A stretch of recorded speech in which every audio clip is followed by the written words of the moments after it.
सपने देखने वाली बहू। गुप्ता जी की बहू अंजलि को सपने बहुत आते थे। एक दिन सुबह सुबह जब अंजलि सोकर उठी, सासू माँ जानती है क्या होने वाला है? अरे क्या हुआ, फिर से कोई नया सपना देख लिया क्या? हाँ सासू माँ, बहुत जोर से बरसात आने वाली है। आज कोई कपड़े मत धोना, सूख नहीं पाएंगे। अरे बहू, बाहर तो इतनी तेज धूप निकली पड़ी है, तुमको कहाँ बारिश नजर आ रही है? अरे मम्मी जी, मैंने सपने में देखा था बहुत जोर से बारिश होने वाली है, इसलिए बस आज कोई कपड़े नहीं धुलेंगे। अरे लेकिन इससे पहले भी तो कितनी बार तुझे सपने आए हैं, कभी कुछ सच भी होता है क्या? मम्मी जी, आप भी ना सपनों पर भरोसा करना चाहिए, भरोसा। अंजलि की सास उसकी कोई बात नहीं मानती, लेकिन उस दिन वाकई में शाम होते होते घने बादल आ जाते हैं और जोर से मूसलाधार बारिश होने लगती है। अंजलि, आज तो तुम्हारा सपना सच हो गया। बहू, आज तो तुमने सपने में बारिश देखी थी ना, और देखो सच में बारिश हो गई। लगता है अगली बार से हमें तुम्हारी बात माननी पड़ेगी। पापा जी, मैं तो हर बार ही मम्मी जी से कहती हूँ, मेरे सपने सच हो जाते हैं, बस भरोसा रखिए। कुछ दिनों के बाद, अजी सुनते हैं, मुझे ना सपना आया था और सपने में मैंने देखा कि आपकी पूरी 1 करोड़ की लॉटरी लगी है। कभी कभी सपना सच होना सही बात है, लेकिन हमेशा ऐसा नहीं होता अंजलि। और वैसे भी लॉटरी लगने ही वाली है तो अच्छी बात है ना।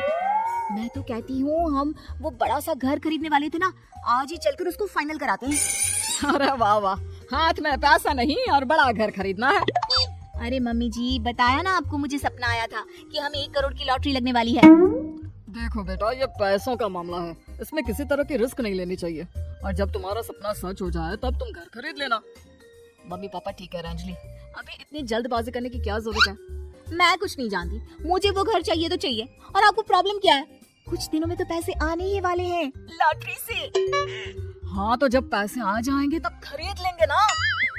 पर हमारी अंजलि खाना पीना छोड़कर जिद पकड़कर बैठ जाती है। आखिर मजबूर होकर अंजलि के पति को उस घर को बुक कराने के पैसे देने पड़ते हैं। कई दिन बीत जाते हैं, लेकिन अंजलि के पति की कोई लॉटरी नहीं लगती। कुछ दिनों के बाद, तुम्हारे सपने के चक्कर में तो सब खराब हो गया अंजलि। ना लॉटरी लगी, ऊपर से बेकार में ही सारी जमा पूंजी उस घर को खरीदने में खर्च हो गई। थोड़ी दिन तो इंतजार करो, अब ऐसा थोड़ी ना होता है कि आज सपना आया और कल आपकी लॉटरी लग गई। मैंने तो पहले ही कहा था, तुम्हारी बीवी को तो हर सपने पर विश्वास करने की आदत पड़ गई है। ऐसा भी कहीं होता है क्या? कुछ दिनों के बाद अचानक से अंजलि के पति के पास एक फोन आता है और पता चलता है कि उसकी 1 करोड़ की लॉटरी लग गई है। अरे वाह अंजलि, ये तो कमाल हो गया, मेरे तो सच में लॉटरी लगी। अरे भगवान भला करे तुम्हारा। हाँ बहू, अब तो तुम जो कहोगी हम वो सब बात मानेंगे। तुम्हारे सपने का मतलब तो पूरा का पूरा सच होता है। अरे बिल्कुल ठीक कहते हैं, मैं तो बेकार में ही बहू को उल्टा सीधा सुनाती थी। अरे इसके सपने तो वाकई में सही हो जाते हैं। अपने घर वालों की बात सुनकर अंजलि मन ही मन बहुत इतराती है। उसे लगता है कि अब वो जो भी सपना देखेगी सच हो जाएगा। और इसी चक्कर में एक दिन अंजलि को सपना आता है कि अचानक उनके घर पर बहुत सारे मेहमान आने वाले हैं। यही सोचकर अंजलि अपनी सास को कहकर बहुत सारा खाना पहले से ही बनाकर रख लेती है। सुबह से शाम हो जाती है। हमने इतना सारा खाना बना लिया, लेकिन हमारे घर तो कोई मेहमान आया ही नहीं। हाँ मम्मी जी, अब तो रात होने आई है, लगता है ये खाना हम लोगों को ही खाना पड़ेगा। गुप्ता जी का परिवार पूरे 2 दिन तक उस खाने को खाकर खत्म करता है, लेकिन अंजलि की अपने सपनों पर भरोसा करने की आदत इतनी जल्दी छूटने वाली कहाँ थी। एक दिन अंजलि की सास अपने किसी रिश्तेदार के घर जाने के लिए कहती है, अरे अंजलि बहू, मैं जरा 2 दिन के लिए बुआ जी के घर जा रही हूँ। देखो तुम पीछे से घर को अच्छी तरह संभाल लेना। हाँ ठीक है मम्मी जी, आप चिंता मत करिए, मैं सब कुछ अच्छे से संभाल लूंगी। बहू, वैसे तो तुम सब कुछ बहुत अच्छे से ही करती हो, लेकिन देखो ये जरा ना सपनों पर भरोसा थोड़ा कम किया करो बेटा। क्या मम्मी जी, मेरे इतने सारे सपने तो सच हो जाते हैं, उसके बाद भी आपको शक ही रहता है हमेशा। अरे बेटा, कभी कभार की बात अलग है, लेकिन हमेशा इन बातों पर भरोसा करना बहुत बड़ा नुकसान भी करवा सकता है। तुम्हें इस बात को समझना चाहिए। ठीक है मम्मी जी, समझ गई, अब आप आराम से जाइए, मैं सब कुछ बहुत अच्छे से कर लूंगी। अंजलि की सास बुआ जी के घर चली जाती है। उसके जाने के बाद अंजलि एक दिन सुबह सोकर उठती है और जोर जोर से रोने लगती है। अरे क्या हुआ अंजलि, तुम रो क्यों रही हो? बहू सब ठीक तो है ना? क्या कोई बुरा सपना देखा? अरे पापा जी क्या बताओ, मम्मी जी नहीं रही, वो हम सबको छोड़कर चली गई।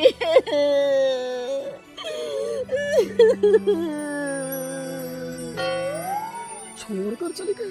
अरे क्या मतलब है, वो तो अपनी बुआ जी के घर गई है ना। पापा जी, सासू माँ बुआ जी के घर नहीं, भगवान जी के घर गई है। अरे अंजलि, सुबह सुबह कैसी बात कर रही हो? बुआ के घर गई है, कुछ नहीं हुआ है उनको। मैंने सपने में देखा था मम्मी जी भगवान को प्यारी हो गई है। अंजलि का पति उसे समझाने की कोशिश करता है, लेकिन अंजलि के बार बार कहने पर वो भी इस बात पर भरोसा कर लेता है कि अब उसकी माँ दुनिया में नहीं रही। सारे गांव में ये खबर फैल जाती है कि अंजलि की सास की मौत हो गई। भगवान, अब हम क्या करेंगे? तुम्हारे सर से माँ का साया उठ गया। मैं तो कहती हूँ पापा जी, इनको बुआ जी के घर जाकर मम्मी जी की डेड बॉडी को ले आना चाहिए, तब तक हम उनकी अंतिम यात्रा की तैयारी करते हैं। अंजलि का पति अंजलि की बात सुनकर बुआ जी के घर के लिए रवाना हो जाता है। उधर अंजलि अपनी सास के अंतिम संस्कार की सारी तैयारियां कर लेती है।